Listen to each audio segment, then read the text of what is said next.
ദൈവസമ്പാദനമാണ് അത്യുത്തമം. അതുകൊണ്ട് താൻ സമ്പാദിച്ചതും തന്നെ ഇഷ്ടപ്പെട്ടവർ ചേർന്ന് നൽകിയതുമായതെല്ലാം ഒരു നിമിഷം തൻ്റേതല്ല എന്ന് പ്രഖ്യാപിച്ച് ഇറങ്ങിപ്പോരുവാൻ മനസ്സ് കാട്ടിയ ധീരനായ ഒരു മഹർഷി.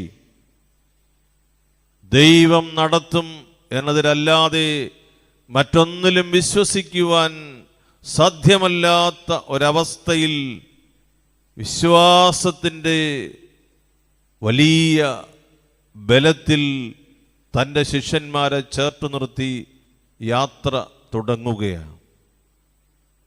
താൻ വിശ്വസിച്ച സഭയിൽ നിന്ന് ഇറങ്ങിക്കഴിഞ്ഞു. കത്തോലിക്ക സഭയിൽ പ്രവേശിച്ചിട്ടില്ല. തിരുമൂലപുരത്ത് കുടില് കെട്ടി നാളുകൾ